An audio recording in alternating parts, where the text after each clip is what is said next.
We gonna make it.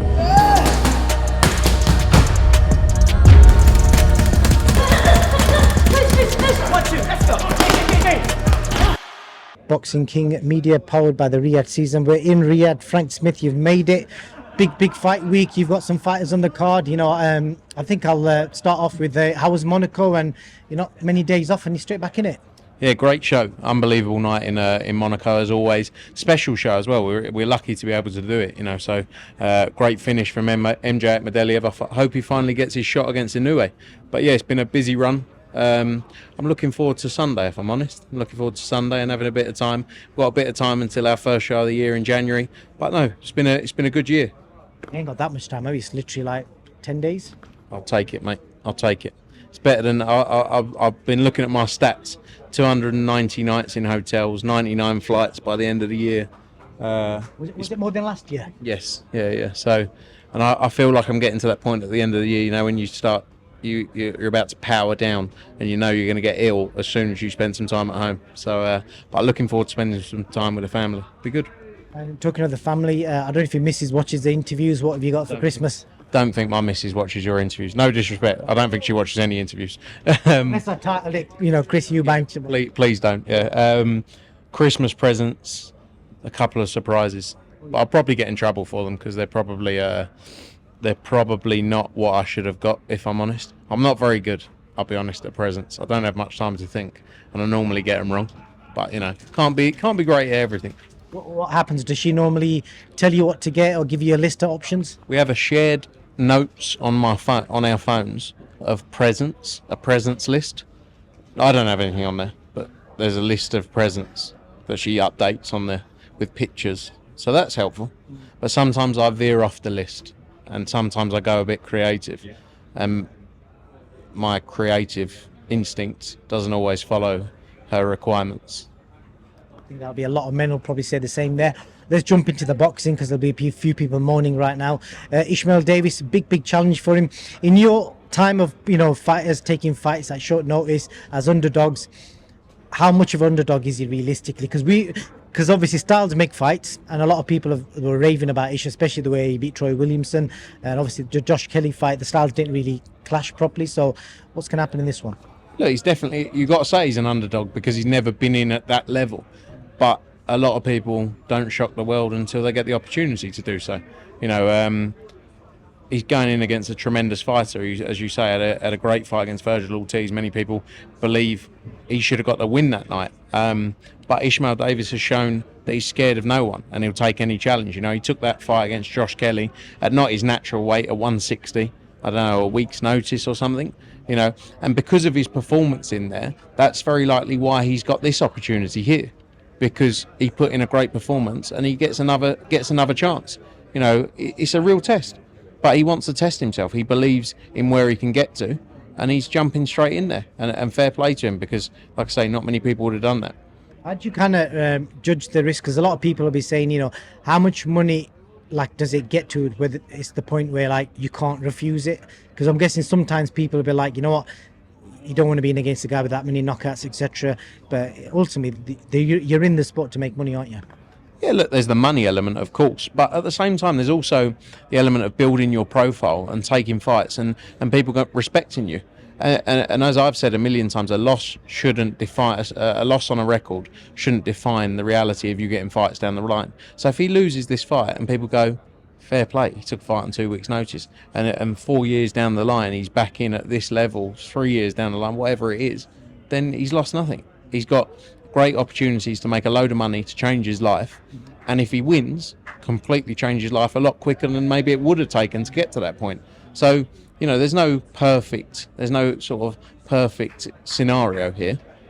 Well, the perfect scenario is he goes in and wins, but you can sit around and wait for opportunities for years and wait for his chance to go into a fight like this, and it may never come. That's the reality of it. He's sort of put himself in the best possible position to line himself up for big fights because he'll always have the opportunity. If he puts in a great performance, he'll always have the opportunity to go into big fights. If he wins, his life's completely changed in it, and then he's already changed his life, by the way. Even with just 2 fights. I'll put you on the spot here. Let's just say he wins, pulls off a crazy upset. He's obviously getting paid a lot more money than he probably would be getting paid, fighting on a matchroom show against, domestic level. How do you then bring him back against, say, if he's got to fight the next English level contender for probably quarter of the money, if not less? How do you kind of balance that out as a business and as a promoter? He doesn't. That's not necessarily the route he then has to go. If he's ready, he puts himself in a position to miss all those fights. Do you know what I mean? Like, he could go into the world title. This is an eliminator, this fight as well. WBC, yeah, it's an eliminator. So he then doesn't have to go through those smaller fights or the traditional route that you would have done. Unless he wants to slow down. Unless he goes, right, I've done that. Now for my own long-term play in the sport, I want to take these types of fights. It's a different story. But I think if he beats this guy, he's going straight into big fights. I can hear John Cena's music coming on. Who warms up to John Cena's music? Can you hear that? Good tune, to be fair. Johnny Fisher, the big talk is, a lot of people are saying he's going to stop Dave Allen in fashion. There's not many people picking Dave. How much, it's the best shape we've ever seen Dave in as well. So how much of a chance are you giving him? Yeah, look, Dave Allen in great shape. He knows this is his chance, to go back to those years of old, But I think Johnny Fisher, we've seen tremendous performances from him recently. Dave has different experiences that fighters Johnny has previously faced haven't had, So if Dave can take him into the later rounds, it's going to be a tough fight. I believe Johnny Fisher knocks him out in stylish fashion. I love Dave Allen, by the way, but I just believe Johnny Fisher, he's on a great run, and I think you're going to see a tremendous knockout. And I think he's improving. I think a lot of people in the early days looked at Johnny Fisher as a ticket seller and didn't really give him the credit, because they look at the nights and everything around the social media. But actually, he's improving a lot as a boxer, and I think you're going to continue to see those improvements on Saturday night. Let's see what happens. Peter McGrail, he managed to get him an opponent. I bet it was because I was around some people who were discussing names a few days ago, and it was just madness. They were like dropping names from all around the world, and you've got yourself a really good opponent. I think he's going up a couple of weights as well. So I think Reece Edwards is featherweight. The fight's at £130. Yeah, it's not ideal. Let's get to the reality. It's not an ideal position, but fair play to Reece, but obviously to Peter McGrail as well. Because he'd been training obviously for the Dennis McCann fight. It was a tremendous fight. He looks in unbelievable shape. He knows. You probably saw the pictures of him today or yesterday at the media day. Honestly, the best shape I've seen Peter McGrail in. And I think the focus always was for us to make another fight. So, big credit to both guys. Big credit to Turki Al-Sheikh as well for keeping the fight on. Because this changes fighters' lives. Obviously, having that opportunity ripped away and a fight ripped away from you when it's not your fault would be very hard to take. But all credit to Riyadh Season and Turki Al-Sheikh for keeping the fight on. Definitely so, and it's great. What's he done there? Did you see his backside there? No. It's like white powder on his backside. But the main event, former matchroom fighter Alexander Usyk. Before we talk about the fight, when he was a matchroom fighter, you must look back now and think, I wish we just tied him into like a lifelong deal. Was there any chance of that when his contract was running out, or was it just like a short-term deal? I think hindsight's a wonderful thing, isn't it? How many fighters could we look back on over the years and say, we should have done X, we should have done Y, we should have signed this person? There's lots of people. There's lots of people we could have. There's lots of people we could have said that about over the years. So look, everyone knows how good Alexander Usyk. I think there was a position now as well where he was fighting Anthony Joshua, a guy we'd promoted from his debut, who's like he's like a family member to us. So it changes the dynamics at that point as well. When he's going into a fight like that. So but yeah, I'm sure everyone would love to promote Alexander Usyk. People would love to promote Tyson Fury as well. So easy to look back on it, but it's a great fight, a tremendous fight. The first fight was unbelievable. I think you've got to say Alexander Usyk's the favourite coming off the first fight. But Tyson Fury showed that he could win rounds. He was ahead in the fight after 6 or 7 rounds the first time round. But can you do that for 12 rounds? And that's why we're all going to be tuning in, because it's an intriguing fight. But the reality is, the best against the best, you shouldn't be able to pick a clear winner. There should be question marks. But again, you got to say Alexander Usyk's the favourite. You will have obviously, I know you speak to AJ quite a bit. AJ's, been lucky enough to do 24 rounds with Usyk. So it's a shame he's not here because he'd be a great person to kind of tap into the mind and get information about Usyk, what it's like doing that many rounds with him. So you would have asked him, what kind of stuff is he saying in regards to doing that many rounds with him? What's it like doing it the second time? Yeah, look, I think you saw improvements the second time round in the fight between Anthony Joshua and Alexander Usyk. I think there was times in the fight where AJ had Usyk in trouble as well. In that second fight, he's an amazing fighter. Everyone you talk to who's boxed him, whether it be Chisora when I spoke to you, he says he always finds a way, and he showed that in every fight, hasn't he? He's a tremendous boxer. His IQ is on another level, like nothing we've ever seen. But when you look at what he's done as an amateur with 300 odd fights, and then to come into the pros at cruiserweight and heavyweight, and you look at the size difference really between him and a lot of the heavyweights. It's quite amazing to see what he's done. And yeah, AJ's obviously he's been in there. It's a fight I'm sure he'd like to go in again. He believes he can beat him. What did I don't think you answered the question there. What did AJ kind of give you an insight? I mean, look, I will always be open with you as I always am. I'm never the boxing expert. I probably don't get into the high level IQ discussions of the fights and the breakdowns of the fights. I'm sure that there's people a lot more intelligent in the field than me. But AJ, as I said, showed improvements the second time around. But Usyk also, it's easy to say this person can improve, but it doesn't mean the other opponent can't improve. And Usyk always, like I say, always finds a way, always finds that second gas as well. He did in that second fight. In the later rounds in 10, 11, 12, whatever, he found that second gas and second win to come through. Definitely. So you're picking Usyk points, knockout? I think you have to pick. I'd love Tyson Fury to win, but I think if you're betting and looking at the favourite, you have to say Alexander Usyk.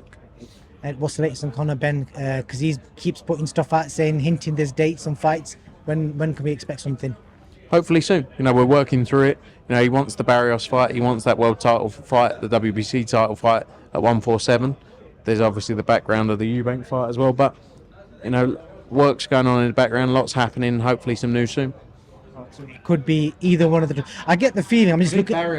Barrios is the more likely route right now.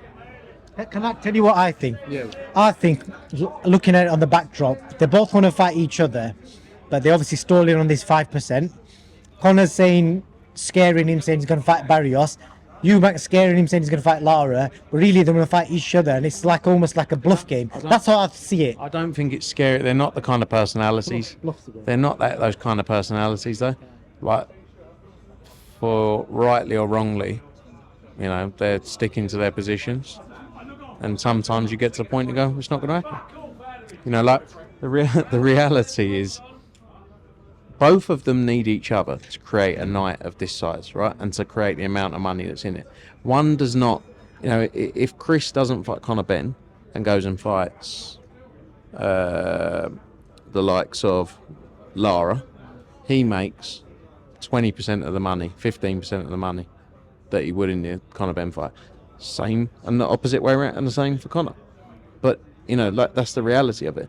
So they can both go and do whatever they're going to do, but that fight needs both of them to be as big as it is. So you can say it would be a silly decision for Conor not to take it. It would be a silly decision also for Chris not to take it over 5%. Do you get what I'm saying? They need each other to make that kind of money. That's the truth of it. There's not many fighters in the world, right, who without the right opponent can make a fortune. That's just the truth. There's maybe one or two or three, right? And we know those are. So it's easy to sit there and go, I've agreed my deal. Well, you've agreed your deal with yourself. I could say that, couldn't I? I've agreed my deal. I will fight one of these guys tomorrow for 95% to 5%, but they haven't agreed their terms. We can all sit there and do that. It's not beneficial to making a fight. Because it's false. It's a false narrative. The reality is this fight happens if it's 50-50. If it doesn't, they go and do their own thing. Good luck to them. So if I use an analogy of £10, if £10 on the table, Chris is getting £5.50 and he wants Conor to get £4.50. So they're arguing over a pound. They're arguing over every penny. But fair enough. Because if you both generate the buzz to make a fight as big as it is, you deserve it. So who's anyone else to say he shouldn't be getting this issue? And also the reality is, well, Chris has been in bigger fights. Yeah, cool.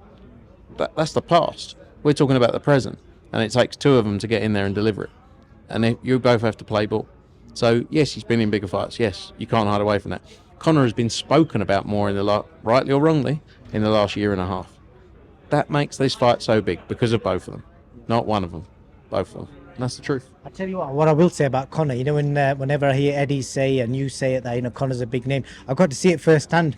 I was at a charity event with him a few weeks ago, and I'm not joking. At this event was Beterbiev, Roy Jones Jr., Adam Azim, Shabazz Masood.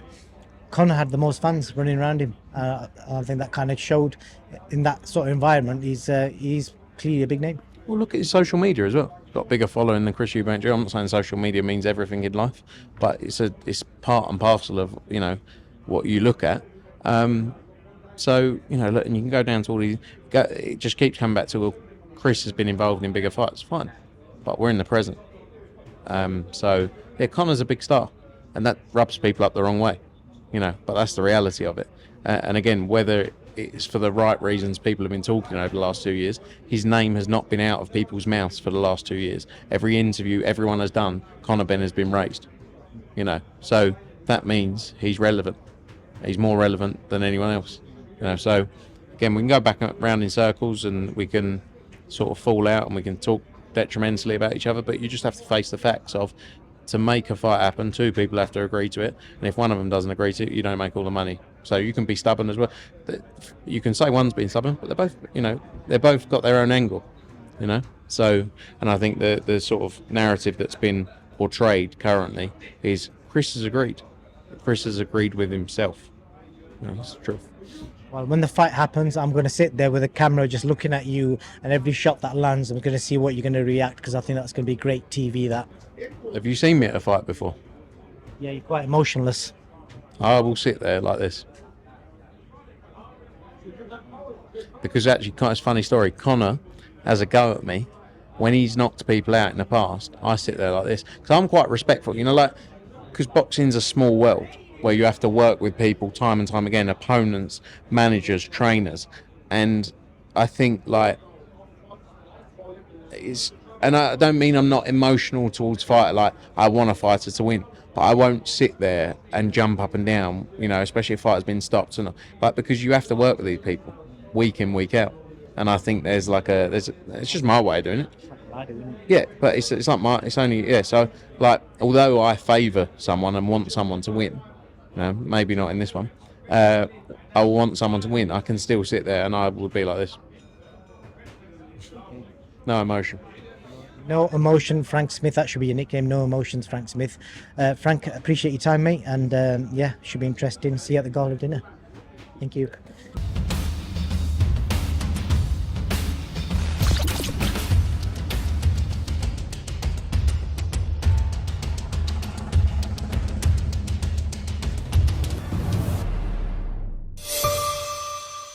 We gonna make it.